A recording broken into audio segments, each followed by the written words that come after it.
Ok. Alors, déjà, merci de prendre le temps de m'écouter. Alors, l'idée, en fait, c'est que je vous fasse un retour plutôt sur la littérature scientifique, sur les questions de valorisation de production locale à travers le numérique, et donc notamment au sein de la GMS, puisque ce dont j'ai compris, c'était l'objectif de votre projet. Donc en sachant que ce sera pas forcément exhaustif et que l'idée c'est, j'ai fait des diapos, mais que l'idée c'est surtout qu'on puisse échanger, que vous puissiez me poser des questions, enfin voilà, que ce soit un peu interactif. Donc n'hésitez pas à me couper pendant le diapo et puis après on pourra en reparler à la fin aussi. Et du coup, voilà. Donc juste pour commencer, pour vous expliquer un petit peu pourquoi est-ce que j'interviens sur ce sujet aujourd'hui. Donc comme je vous le disais, c'est en lien avec mon parcours de thèse notamment que j'ai effectué à l'université de Montpellier et qui portait de façon assez générale sur les outils numériques dédiés à la commercialisation. Donc j'ai eu une approche qui s'intéressait vraiment aux producteurs majoritairement. Et en fait, j'ai regardé tout un tas d'outils numériques assez variés, donc notamment les plateformes de vente en ligne, mais aussi des réseaux sociaux, que ce soit Facebook, Instagram, ou des outils de traçabilité. Et en fait, j'ai regardé l'utilisation de ces outils aussi bien en vente directe qu'en vente indirecte. J'avais un peu un panel de filières abordées. Et la question que je me suis posée dans ma thèse, c'était d'essayer de comprendre comment est-ce que l'utilisation de ces outils pouvait changer en fait la relation entre l'agriculteur et ses clients, et notamment en termes de reprise de pouvoir et de contrôle pour l'agriculteur. Euh, donc voilà, cette entrée vraiment côté producteur, mais ce qui m'a permis en fait en étudiant tout ça, d'avoir un peu un recul et un panorama de la littérature sur ces questions en fait d'utilisation du numérique au sein des filières, dans tout un tas de débouchés différents. Et donc comme je vous expliquais aujourd'hui, enfin tout à l'heure, j'ai commencé un postdoc donc au sein d'Occitanium en juin. Et là, je change un peu de focale parce que je vais m'intéresser au modèle économique des entreprises qui proposent des solutions numériques. Et donc, je vais à la fois étudier des structures qui sont en partenariat avec Occitanium, mais aussi des organisations qui sont externes au projet. Euh, donc, c'est pour ma petite présentation. Et au niveau des objectifs de cet échange, l'idée c'était que je vous fasse un peu un aperçu de la production scientifique sur la question de la valorisation de la production locale à travers le numérique. Donc des recherches qui ne sont pas issues de ma thèse et que je couple ça aussi avec des réflexions et des observations que j'ai pu avoir moi pendant cette thèse-là pour que ça puisse peut-être susciter des échanges avec vous par rapport à votre projet et voir si ça peut vous aider sur certains points ou voilà, si ça suscite des questionnements chez vous. Donc pour ça, j'ai prévu un peu deux points d'entrée. Il y a un premier point où je vais en fait revenir sur une étude qui s'est intéressée plutôt au point de vue des consommateurs sur le sujet, et notamment d'analyser un peu leurs pratiques et leurs attentes vis-à-vis de l'utilisation de ces outils numériques dans le cadre de la commercialisation des produits locaux. Et après, j'ai une partie plutôt où je vais vous présenter trois outils qui peuvent contribuer à valoriser la production locale et un petit retour sur la littérature sur ces trois outils. J'ai juste Euh, une question. Le oui, postdoc, il est prévu pour combien de temps? je suis en postdoc normalement jusqu'à décembre 2026. Un an et demi. Ouais, c'est ça. C'est ça, ok. D'accord. Et je suis accueillie à l'UMR Agir, donc je suis sur le site de Toulouse à l'INRA. Voilà. Donc en ce qui concerne le point de vue des consommateurs, je ne sais pas si vous avez entendu parler ou suivi le projet Dialconnect qui avait été euh, élaboré en région Nouvelle-Aquitaine. Donc c'est un partenariat à la fois avec l'université, mais aussi la région, le département de Charente-Maritime la communauté l'agglomération de La Rochelle et des acteurs qui représentent les milieux professionnels. Donc il y avait le réseau des CIVAM pour les agriculteurs et aussi des organismes de représentation des industriels dans le département. Et donc, en fait, c'est un projet qui avait pour objectif de mieux comprendre comment est-ce que le numérique s'introduisait dans les filières alimentaires avec à la fois des enquêtes auprès des agriculteurs, des distributeurs et des consommateurs. Donc là, moi, ce que je vous présente, c'est vraiment juste la partie enquête auprès des consommateurs parce que enfin, en fait, c'est une des plus grosses études qui a été menée en France et donc pas en Occitanie, mais dans une région quand même assez proche pour vous faire un peu un retour de ce qu'ils ont observé. Donc ils ont à la fois fait des enquêtes quantitatives. Donc là, celle dont je vous parle, elle a touché 1200 consommateurs en 2021. Et ils ont aussi après effectué des enquêtes plus qualitatives où ils ont à la fois effectué des entretiens semi-directifs et aussi essayé de suivre en fait les parcours d'achat de consommateurs pour comprendre et observer en conditions réelles leurs pratiques. Donc là, sur cette diapo, je reviens en fait sur juste les pratiques d'achat en termes de production locale, donc pas forcément associées au numérique. Ce que leur enquête a montré, c'est que pratiquement tous les consommateurs ont acheté au cours de l'année 2021 au moins un produit local sur l'année. Donc ça montre quand même que voilà, c'est des pratiques qui s'ancrent de plus en plus, surtout après la crise du Covid. Mais après, quand ils regardent un peu plus dans le détail, ils se rendent compte que ces achats sont pas forcément non plus ancrés dans le quotidien des consommateurs, puisque les achats hebdomadaires sont réalisés uniquement pour un tiers des consommateurs qu'ils ont enquêtés. Et pour les autres, c'est des achats beaucoup plus ponctuels. Donc là-dedans, il montre ce qui reboucle avec d'autres études dans la littérature que ces achats de produits locaux, ils portent majoritairement sur les fruits et légumes et beaucoup moins sur les produits d'épicerie et de viande, en sachant que les produits type œufs et fromage se situent un peu entre ces deux pôles. Et ce qui, je pense, peut être vraiment intéressant pour vous, c'est qu'ils ont montré qu'il y avait quand même une dynamique au niveau de l'approvisionnement en produits locaux qui est de plus en plus en faveur des supermarchés, parce que il y avait la majorité en fait des consommateurs qui ont déclaré les supermarchés comme première source d'approvisionnement en produits locaux. Euh, Mélanie, je tu as une question, je sais pas si. Oui, oui, oui, j'avais deux questions juste, mais le local, ils l'ont défini comment? Tu le... Alors c'était avec une notion de périmètre. Ouais, Euh, et j'ai plus le chiffre là en tête. ok. Quand tu dis un quart des acheteurs, ah oui, comme première source d'approvisionnement le supermarché, c'est un quart de tous les acteurs enquêtés, tous les Ouais, acheteurs enquêtés. 1200 consommateurs enquêtés, oui.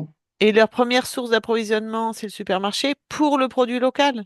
Oui, c'est Oui, ça. c'est En ça. fait, ils leur Sinon, c'est demandent. plus d'un quart, j'imagine, Oui, oui, oui, qui ont c'est leur première dans source le cadre du produit d'approvisionnement le local. En fait, ils supermarché. leur ont Hmm. demandé de classer des lieux d'achat pour les produits locaux. Et Ouais, du coup, ok, pour ok. un quart de Ouais, ceux qui ont été enquêtés, ça, c'était les supermarchés qui arrivaient ouais. en tête. Et en sachant que quand même, notamment pour les fruits et légumes, le marché de plein vent reste majoritaire par rapport au supermarché. Mais en fait, ce qu'ils ont observé, c'est que il y a à la fois dans cette enquête quantitative et dans les entretiens après semi-directifs, c'est qu'il y avait une place quand même de plus en plus importante euh, pour les supermarchés comme source d'achat de produits locaux. Euh, donc voilà pour ça. Donc là, on Moi, parlait pas. Oui. j'avais une petite question, mais je ne trouve plus le picto pour lever la main. Euh, on peut que envoyer des cœurs, j'ai l'impression. Donc, je vais peut-être enverrai les cœurs pour lever la main. C'est des consommateurs qui étaient dans toute la région Nouvelle-Aquitaine ou uniquement sur la Charente-Maritime et à La Rochelle? Je suis pas Non, bien entendu. du coup, c'était dans le département de la Charente-Maritime. Ouais. Zone urbaine, zone rurale. Alors ça, je pense que moi, j'ai pas l'information parce que en fait, ce que j'ai consulté, c'est des synthèses où ils détaillent pas ça. Mais je Ok. pense que ça doit être possible. Je pourrais peut-être vous renvoyer cette info-là avec aussi les kilomètres qu'ils ont pris en compte pour la définition du produit local. Oui, Hum, Parce que possible. ouais, dans leur synthèse, en fait, il n'y avait pas enfin, disons la catégorisation des consommateurs qui ont répondu à l'enquête, mais ça doit se trouver, je pense, un peu plus en détail. Et je vous avais mis de toute façon, enfin, l'idée c'est que je vous partage la diapo avec le lien aussi vers leur site et toutes les ressources qu'ils ont pu faire, parce que le projet est fini aujourd'hui, donc il y a quand même pas mal de ressources en ligne. Ok, Oui, c'est ce merci. que j'essayais de regarder s'il y avait une information sur le panel sur leur site. Mais bon, très rapidement, comme ça, j'ai pas trouvé. Ok, ben je Mais pourrais ça sera essayer intéressant, oui. ouais, d'avoir l'information, je suis d'accord. Euh, Donc voilà pour cette partie-là. Et du coup, après, dans leur enquête, il y avait une focale plus appuyée sur l'utilisation du numérique dans le cadre de l'achat de ces produits locaux, donc toujours auprès du même panel de consommateurs. Alors déjà, la première chose qui souligne quand même, c'est que quand il s'agit de s'informer sur les produits locaux, que ce soit sur leur origine ou même trouver où est-ce que le consommateur peut acheter des produits locaux, le numérique n'est pas le moyen d'information qui est présenté comme majoritaire. En fait, les enquêtés ont surtout mis en avant le bouche à oreille et la publicité classique, physique qu'ils pouvaient rencontrer. Et par contre, ce qui montre, c'est que quand même, il y a un peu plus de la moitié des sondés qui vont utiliser le numérique dans le cadre d'achats de produits locaux.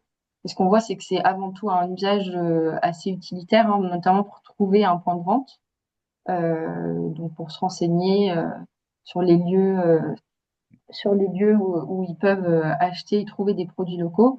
Et après, dans un second temps, c'est pour se renseigner avec un peu plus de détails sur les producteurs et éventuellement suivre l'actualité d'une ferme. Mais en fait, on voit que ça reste quand même un peu plus marginal dans les usages.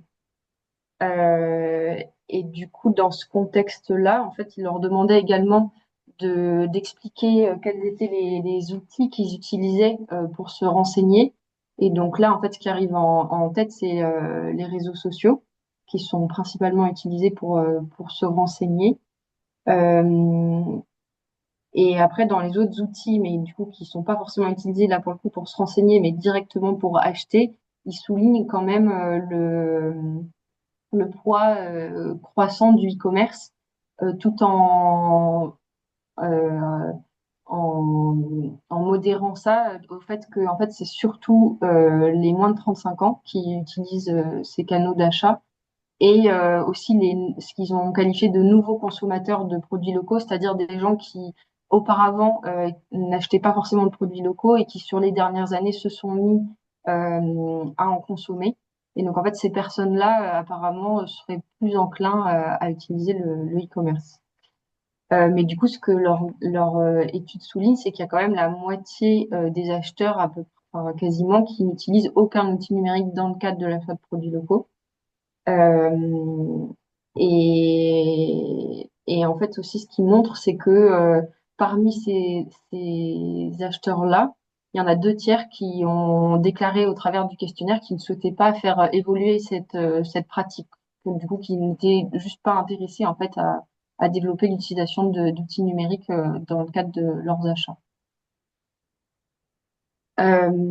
Et je pense que en fait, ce qui est vraiment intéressant dans leur étude, et donc là, en fait, j'ai laissé enquête auprès des 1200 consommateurs, mais ça s'appuie, enfin, ce résultat, il s'appuie à la fois sur des données quantitatives, mais surtout sur des entretiens qualitatifs que les chercheurs ont ensuite menés auprès de certains consommateurs, en sachant que là, c'était plutôt quand même des consommateurs qui allaient acheter en vente directe ou en circuit court hors GMS.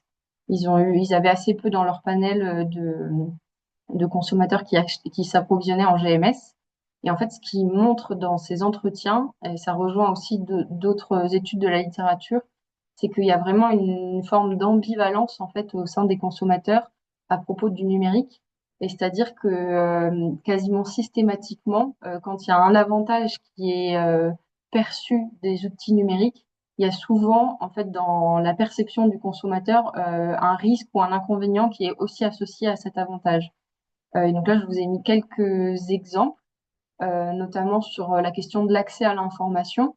Donc, ils ont bien retrouvé dans les déclarations des personnes qu'ils ont enquêtées que il y avait, à travers l'augmentation de l'information, le degré de précision et l'accessibilité à ces informations, une forme de contrôle, d'impression de maîtrise et de meilleure transparence du point de vue du consommateur, mais en même temps aussi un sentiment de chaos et qui se développait à travers une multitude d'informations qu'ils n'arrivaient pas forcément à traiter, à mobiliser, et aussi qui étaient parfois en fait contradictoires. C'est ce qui a été montré dans les entretiens, c'est que parfois les consommateurs avaient l'impression en fait de recevoir de sources d'informations différentes, des éléments contradictoires.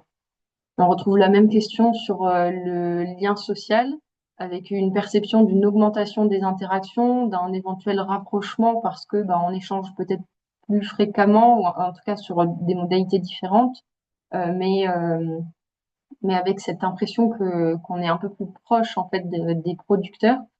Et en même temps, du coup, la question de déshumanisation, parce que ce lien-là, il est uniquement virtuel et pas physique, et voire même qui peut créer un peu une forme, un sentiment d'isolement.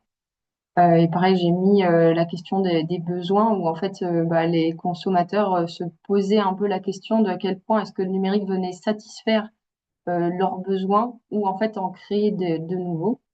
Donc vraiment cette question de l'ambivalence en fait des attentes du consommateur vis-à-vis du numérique, où à la fois on pourrait penser qu'il en attend beaucoup et en même temps qu'il y a des craintes en fait sur son adoption et sur son usage.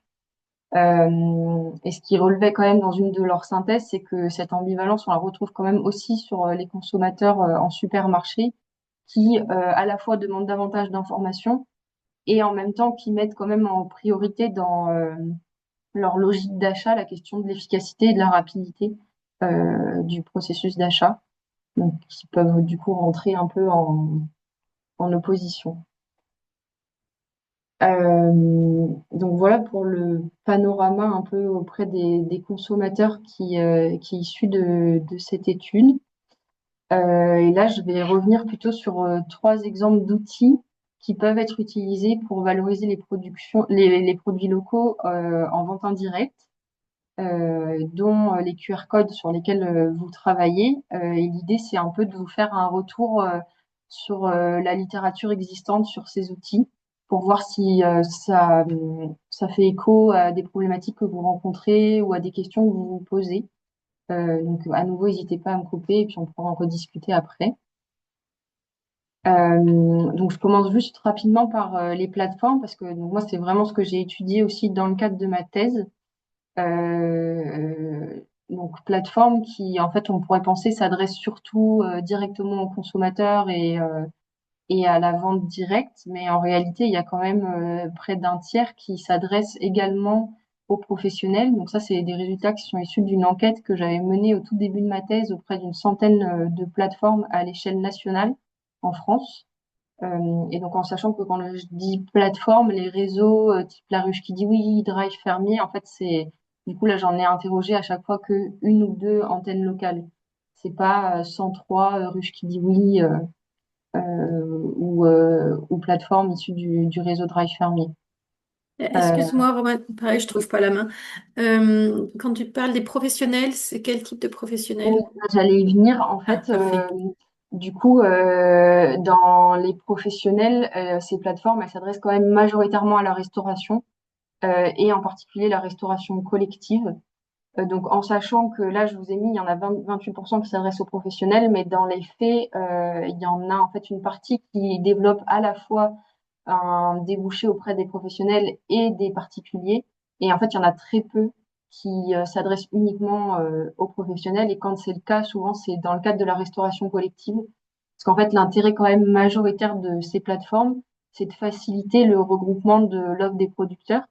Et donc du coup de répondre en fait un peu à des enjeux à la fois d'approvisionnement local et en même temps de quantité suffisante pour pouvoir approvisionner ce type de débouchés. Et en fait, il y a vraiment dans une moindre mesure des épiceries qui peuvent utiliser ces plateformes. J'avais vu aussi des hôtels, mais du coup, ça rejoint un peu la restauration privée. Euh, voilà.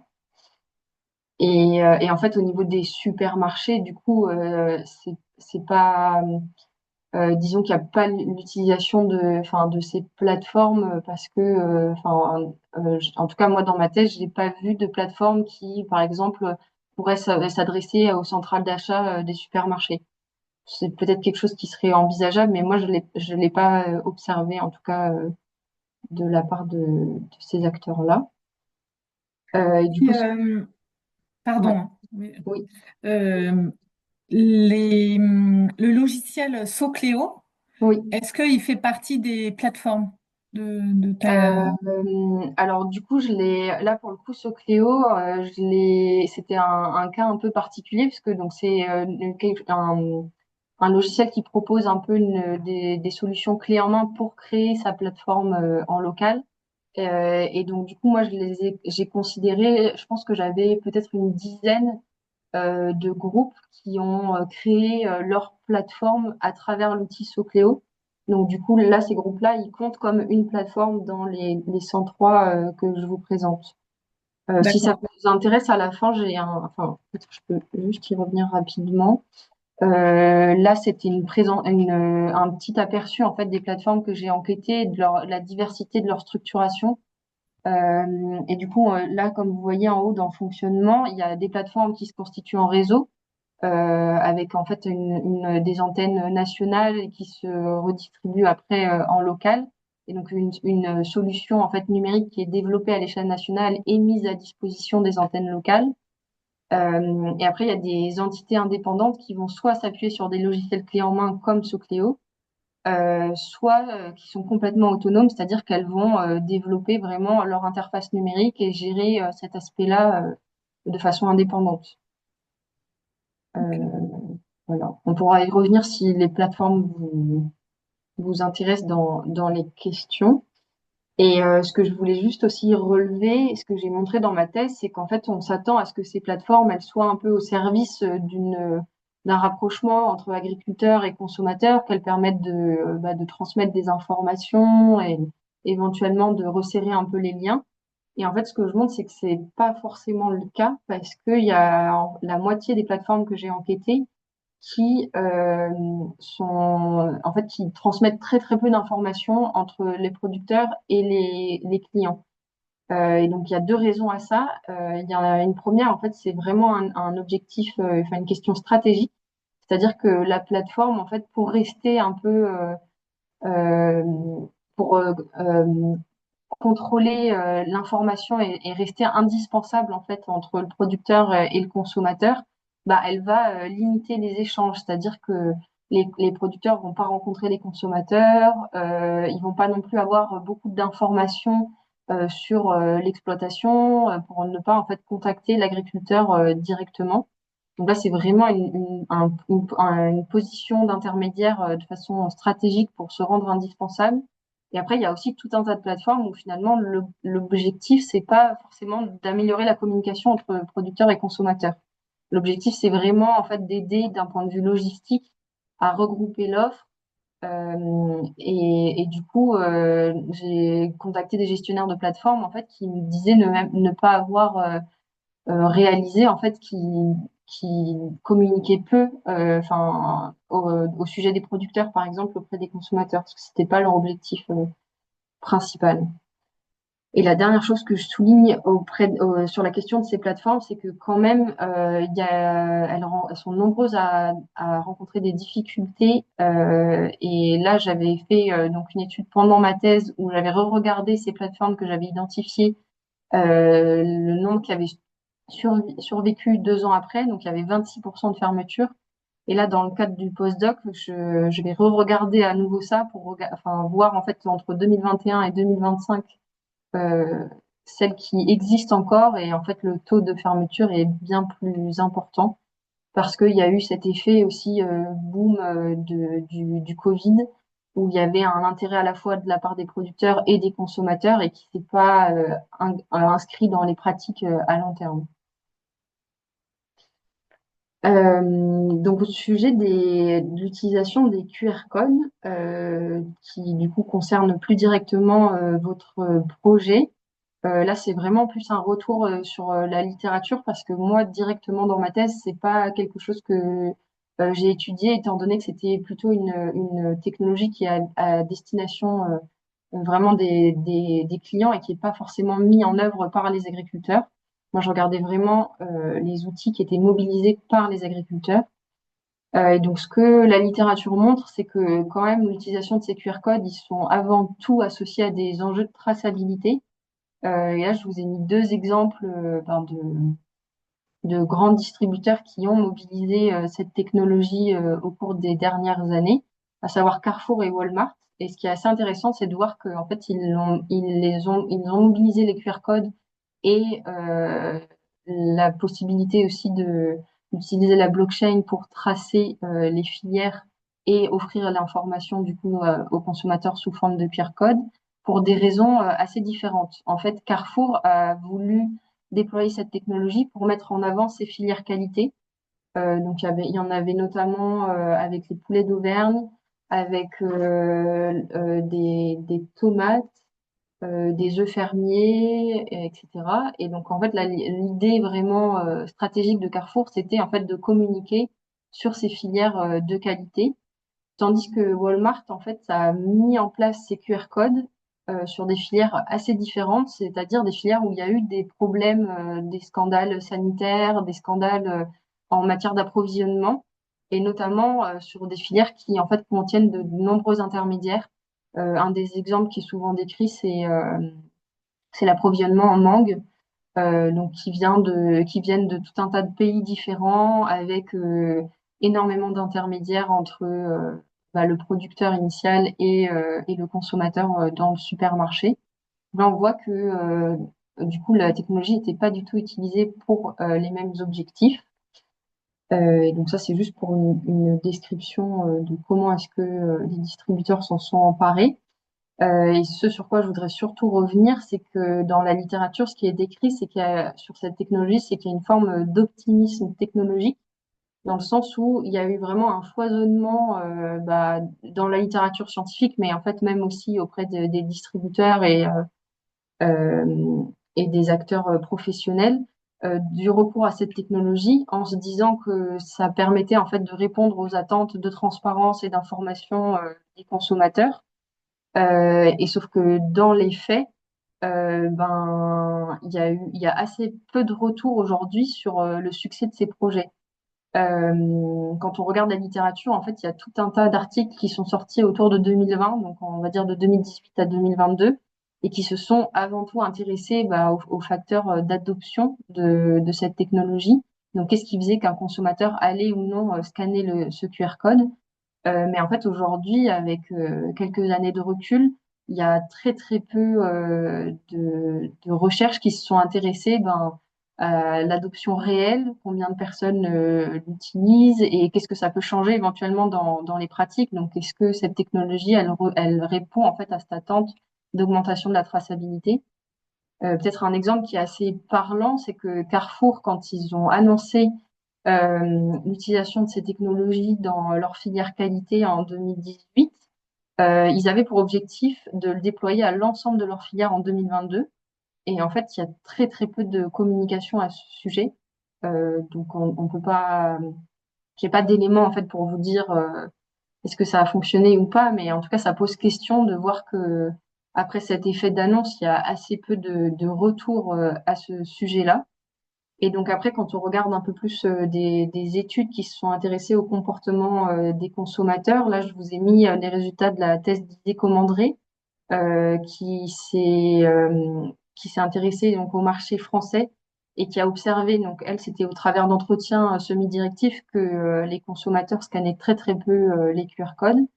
Et en fait, ça rejoint les résultats d'études quantitatives, à la fois dans des pays européens et aussi dans des pays notamment asiatiques, où en fait les technologies numériques sont quand même très largement adoptées par les consommateurs. On voit qu'en fait, il y en a une très grande majorité qui ne scannent pas ces QR codes, voire même qui ignorent complètement leur existence sur les emballages. Et donc, pour rentrer un peu plus dans le détail de ces observations, là, cette diapo, je l'ai constituée donc en m'appuyant sur 4 études auprès de consommateurs, donc à chaque fois qui regroupaient plusieurs centaines de consommateurs, qui ont été faites en Tunisie, en France, en Belgique et à Taïwan. Euh, et donc, du coup, ce qui montre, en fait, ils ont essayé de comprendre pourquoi est-ce que les consommateurs scannaient ou ne scannaient pas les QR codes. Et donc, ce qui ressort, c'est que, avant tout, les consommateurs ignorent souvent l'existence du QR code.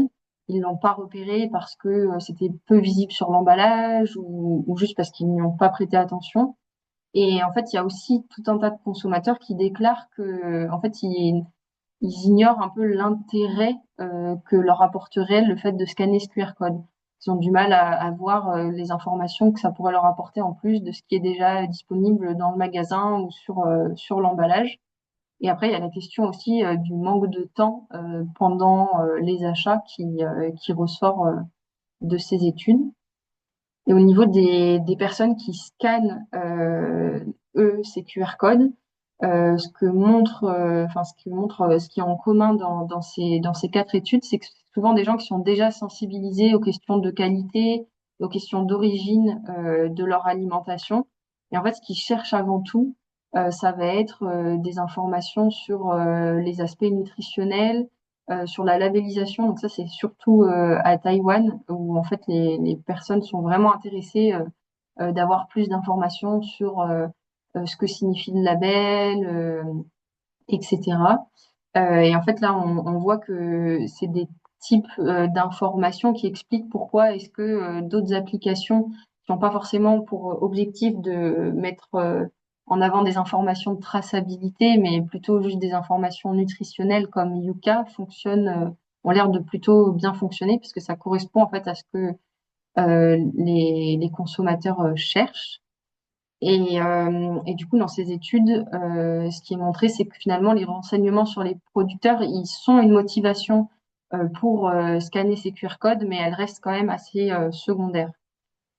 Et donc, les auteurs font tout un tas de recommandations pour améliorer en fait et, et diffuser un peu plus cette pratique de QR code, notamment en mettant en facilitant l'accès aux informations. Et donc là, en fait, surtout ce qu'ils disent, c'est de mettre vraiment en avant ce QR code sur les emballages ou dans les magasins, que ce soit vraiment facile à repérer et d'accès.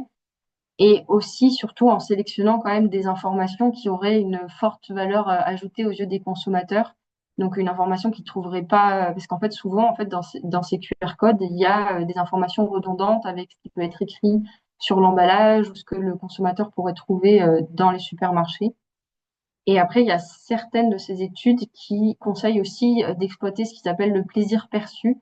Donc, en fait, c'est clairement de mettre en œuvre des incitations à scanner le QR code. Donc là, ce qu'ils ont regardé, c'était le fait, par exemple, qu'il puisse y avoir des promotions avec un peu un système de loterie en disant, voilà, quand on scanne, on gagne une place pour obtenir des produits ou des promotions.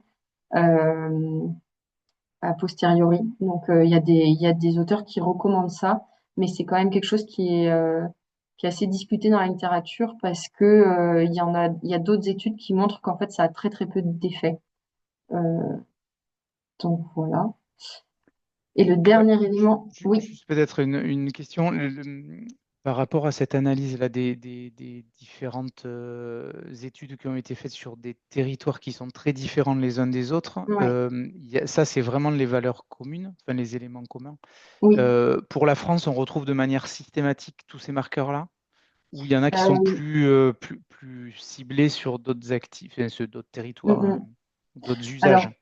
Alors, ouais. En fait, le problème, c'est que à l'échelle de la France, pour pouvoir répondre si c'est systématique, c'est que il y a pas assez en fait de données. Enfin là, j'ai essayé en fait de vous faire un peu un panorama sur des pays développés parce que finalement, bah, la recherche qui s'est vraiment intéressée aux questions de scanner des QR codes dans le cadre du secteur alimentaire et des supermarchés, ben, c'est assez limité finalement en France. En fait, il y a de la littérature, mais qui va aussi plutôt s'intéresser bah, aux stratégies des distributeurs qui vont le mettre en œuvre. Euh, et du coup, enfin là, typiquement, l'étude dont je vous parle en France, c'est celle de Bajol et Godet, qui s'est intéressée plus spécifiquement aux produits de la mer. Euh, et du coup, enfin, il retrouve un peu ces mêmes, enfin, les mêmes observations que ce qui a pu être fait dans les autres études et que je vous présente là. Mais par exemple, il n'y a pas d'enquête nationale qui pourrait montrer ben, des différences entre à l'échelle du territoire français. Est-ce qu'on scanne plus en ville ou en périphérie? Est-ce qu'il y a des régions où c'est mieux développé que d'autres, etc. Là, j'ai pas trouvé d'informations à ce sujet. Ouais. Et puis se pose vraiment, je pense aussi la question de est-ce que les QR codes sont présents, enfin, porteurs d'informations sur Mm. l'origine du produit, enfin, en lien avec Ouais, la traçabilité de l'origine du produit, sont répandus de manière suffisamment significative ouais. sur l'ensemble des produits. Alors, à différencier, bien évidemment, entre les produits bruts type fruits et légumes, où là, on a à peu près tous la réponse parce qu'on sait qu'il n'y a pas de QR code dans les magasins. Mm, mm, Par contre, après, par rapport à des produits emballés, mm, quelle que mm. soit leur nature, parce qu'il y a ce rapport-là, c'est-à-dire qu'il y a peut-être peu d'appétence, mais s'il y a peu d'offres Oui, d'accès à cette information-là, bon, c'est à tempérer quand même. ouais. Euh, Mais c'est je intéressant quand continue et même. puis Oui, peut-être oui, on oui, pourra pardon, en c'était plus des rediscuter après réflexions. dans les échanges. J'ai bientôt fini, c'est ma dernière diapo. Et là, en fait, je voulais juste peut-être vous montrer une perspective ou éventuellement, enfin, suggérer un autre moyen en fait de valoriser ces produits, qui est en fait l'utilisation des réseaux sociaux. Parce que même si là, pareil, on manque quand même aussi encore pas mal de recul, et notamment au niveau de la distribution en GMS, euh, en fait, il y a quand même des pistes qui laisseraient penser que l'utilisation de ces réseaux sociaux, elle serait assez propice en fait à la mise en avant de la production locale. Donc là, je parle d'abord d'une étude qui a été menée en Chine où en fait il y a des grosses problématiques au niveau des scandales sanitaires, où vraiment par rapport à chez nous, en fait la question de la traçabilité, de la provenance des produits est en fait beaucoup plus importante aux yeux des consommateurs. Et donc là, ce que montrait cette étude, c'est que les supermarchés qui avaient développé en fait un peu des réseaux sociaux et une forme de communauté pour que les consommateurs en fait puissent partager, échanger à propos des produits qu'ils pouvaient acheter, ben, semblait être un vecteur de confiance, ce qui est très très difficile en fait là-bas, la confiance des consommateurs vis-à-vis de ce qu'ils mangent. Et par contre, ce que montre l'étude, c'est que finalement, cette utilisation du numérique, elle n'est pas suffisante parce que pour que ça fonctionne vraiment et qu'il y ait une dynamique ben, à la fois de création de communauté et d'instauration de cette confiance, il vaut mieux que les discussions numériques soient couplées à des actions physiques. Donc en fait, c'était des structures qui allaient organiser des journées de rencontres avec les producteurs ou des ateliers de sensibilisation dans les supermarchés directement. Et ce que montre aussi l'étude, c'est quand même qu'il y a un effet un peu double tranchant. En fait, il a suivi plusieurs communautés et notamment il y en a une où il y a eu en fait un problème sanitaire et là, disons que ça a vraiment en fait encore plus cassé la confiance peut-être que s'il n'y avait pas eu de réseaux sociaux, parce que le problème a vraiment été amplifié et partagé entre les consommateurs. Donc ça pose un peu question. Et après, là, sinon, je reviens pour terminer sur des observations que j'ai fait pendant ma thèse, donc qui n'étaient pas vraiment associées, là, pour le coup, à la commercialisation en GMS, mais plutôt en vente directe ou en circuit court, type magasin de producteurs. En fait, j'ai observé qu'il y avait deux manières un petit peu de communiquer sur ces réseaux sociaux de la part des producteurs. Une première manière qui va en fait consister à simplement valoriser le produit, donc à mettre en avant sa qualité. Et donc typiquement, on va avoir des posts avec des photos sur des photos des fruits, des légumes, etc. Et il y a en fait un autre usage qui est un peu moins développé, mais qui me semble quand même assez intéressant, qui valorise en fait les pratiques des agriculteurs. Et donc où en fait ils vont expliquer une intervention au champ, expliquer certaines de leurs pratiques, que ce soit à travers des petites vidéos ou des textes quand même assez courts. Et en fait, ces utilisations-là, elles montraient quand même un intérêt assez élevé de la part des utilisateurs. Et en fait, ce qui était assez étonnant quand même, c'était de voir que ceux qui interagissaient le plus, c'était pas forcément les consommateurs des producteurs. J'ai rencontré plusieurs producteurs qui me disaient que, enfin moi j'ai enquêté des gens en Occitanie et qui me disaient qu'ils avaient beaucoup de gens qui réagissaient à leur publication et qui habitaient dans le nord de la France. Donc c'est pareil, c'est peut-être à mettre en perspective avec une potentielle amélioration sur les ventes. Mais par contre, ce que j'ai constaté aussi, de manière là par contre qualitative, c'est qu'un élément déterminant sur l'effet d'utilisation de ces réseaux sociaux sur les ventes, c'est-à-dire concrètement, est-ce que un agriculteur avait l'impression qu'après un poste, il allait mieux vendre au marché du week-end ou augmenter un peu les ventes au niveau du marché du magasin de producteurs, c'était la présence ou non d'organismes qui allaient relayer les informations et les publications au sein d'autres réseaux, donc en particulier les mairies, les collectivités, mais aussi les groupes citoyens locaux. Et en fait, ça, je l'ai vraiment vu auprès des producteurs qui étaient en fait dans des endroits où il n'y avait pas cette dynamique avec d'autres acteurs qui avaient vraiment le sentiment finalement que leur communication était assez peu à la fois vue et qu'il y avait un faible effet après sur leur vente, alors que ceux qui étaient inclus en fait dans ces réseaux où leurs publications sont relayées dans tout un tas de groupes différents, là il y a vraiment un effet qui semblait beaucoup plus significatif qu'ils observaient sur leur vente. Voilà, donc je sais pas si par exemple ça pourrait être aussi une piste de mise en valeur dans les objectifs que vous avez, enfin en tout cas de s'appuyer également sur ces réseaux sociaux et du coup sur tout un tas de relais différents pour que ça fonctionne et que ça touche les consommateurs. Euh, voilà, j'ai terminé pour ce que j'avais à vous présenter.